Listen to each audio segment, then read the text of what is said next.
Hi there, everyone. Welcome back to a special Olympics edition of 3 News Now. Today is Friday, July 30th. Here are your top stories from WKYC.com and WKYC app when it comes to Tokyo 2020 Olympics. First off, we start with an update about reigning Olympic BMX gold medalist Connor Fields. He is now thankfully awake and stable after a crash in one of the qualifying rounds. He was carried off on a stretcher after crashing in the third qualifying heat. He is 28 years old from Vegas, and he slammed into the turn and laid on the track as medical personnel rushed out to help him. They tended to him for several minutes before carrying him away. Now, again, awake and stable now. Fields was fourth after his opening two heats. He had qualified for the finals, but he will not be able to race and will not be able to defend his gold in Tokyo. He became the first American BMX rider to win gold at the 2016 Summer Games in Rio de Janeiro, and he was a favorite to win it again in Tokyo. Thankful, though, that he is awake and stable at this time.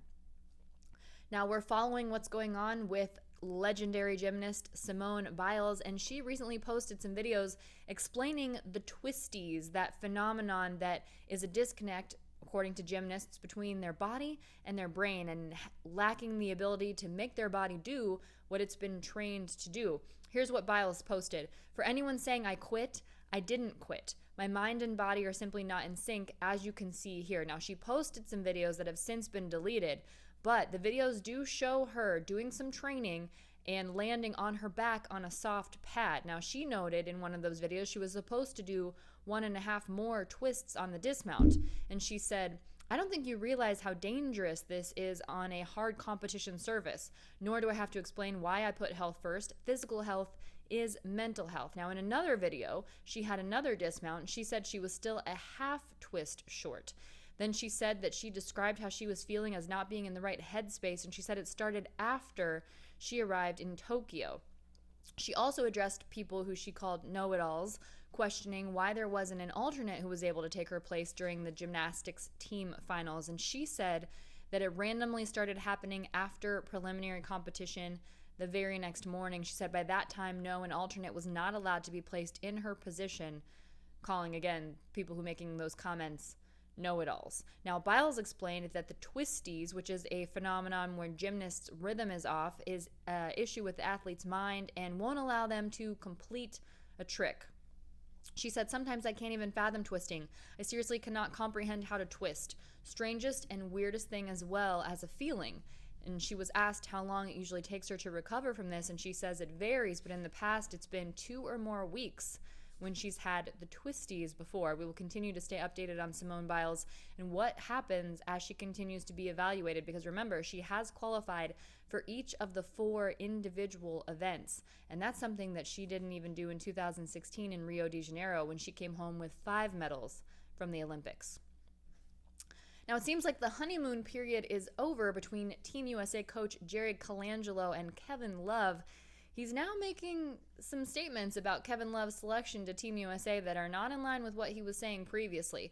The U.S. men's national team is now 1-1 in the Olympics, and this is so far what has been described as a disappointing run for Team USA, up to this point at least, in the Tokyo 2020 Olympics. So the 4-time NBA Executive of the Year pointed out that having Love included on the roster to begin with was one of the biggest mistakes the team made in its selection process. Now, Colangelo said, according to The Athletic, I didn't think Kevin Love was going to play. I wasn't even sure he had much left to play. He reached out to us and said he was in shape and said he felt he owed us. And on the basis of that, we're looking at someone with international experience who at one time was a heck of a rebounder and could still shoot the ball. You know, being like a 12th man on the roster. Well, it didn't work out. Here's where it gets pretty tough. He said he wasn't in shape and he was way behind as it turned out, so you move on. Now, last month, if you asked Jerry Colangelo about it, he was defending Team USA's selection of Kevin Love for the Tokyo Olympics. But when he showed up, it was earlier in July that when he came to practice, Kevin Love said he's just not there. You need to be at your best for the Olympics. And he said he's just not there. And he attributed it to a nagging calf injury that he has just not been able to shake. Now, some tough news for some Northeast Ohio athletes. Westlake native Adelaide Aquila will not be advancing in the women's shot put at the Olympics. She finished 20th in the qualifying round that was early this morning, only the top 12 advance on. Now, Aquila is a student at Ohio State University. She landed a spot on Team USA in the games after finishing in third place at the finals. Still, 20th in the world. Very impressive feat. Another impressive athlete out of the Northeast Ohio who unfortunately will not be continuing his Olympic journey is Cleveland boxer Delonte Tiger Johnson. He has fallen to the boxer from Cuba in the quarterfinals at the Tokyo Olympics. So he lost that fight early this morning against that fighter from Cuba. As a result, he has been eliminated from the competition. Now, Johnson won his first 2 fights. His second fight was against a fighter from Kazakhstan, and that was in the round of 16. That was a victory of a split decision of 4-1, and his first fight was a split decision of 3-2. That was against the boxer from Argentina in the round of 32. Still, impressive performance for that first-time Olympian from Cleveland who loves Cleveland so much he's got it tattooed on his arm.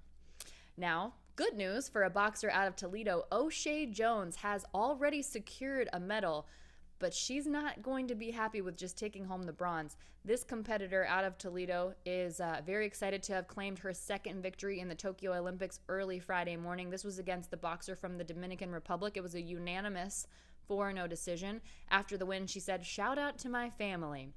Jones won her first match earlier this week against the Mexico competitor. That was a split decision of 3-2 in the round of 16. She was labeled the clear aggressor at the beginning of the first round. That was according to NBCOlympics.com. Now, as I said, Jones officially secured herself a medal. Now she moves on to the next round. She'll face the boxer from China. That's Wednesday, August 4th. Set your alarm clocks for this one, 1:48 a.m. Eastern Time. Now, if you're following Team USA in the women's soccer world, Megan Rapinoe converted the deciding penalty in a shootout between the United States and its competitor today, and they will now advance. It was a draw against Netherlands on Friday before the shootout has the U.S. advancing to the next round. United States goalkeeper Alyssa Naher stopped the opening attempt in the shootout, then saved a shot again before Megan Rapinoe put that penalty away. The U.S. will next face Canada, advancing to the semifinals. Canada is advancing to the semifinals today after defeating Brazil, again, on a penalty shootout. So that game, U.S. versus Canada, scheduled for Monday. Again, set your alarm clocks for this one, 4 a.m. Eastern. Now, this one, big game, spot in the gold medal game on the line. Now, here's your preview for what you can expect on Saturday in the Olympics. We will be deciding who is the world's fastest woman, because in the track and field situation, the title of world's fastest women will be decided in the final of the 100 meters. The U.S. is also one of the favorites in the first 4x400 meter mixed relay. There will be 2 men and 2 women, each going around the track once. They can go in any single order, so a man could lead off for one team, a woman could lead off for another team, a man could be the anchor, the last person to run for one team, a woman could be the last person to run for the other team. It'll be interesting to see how that plays out.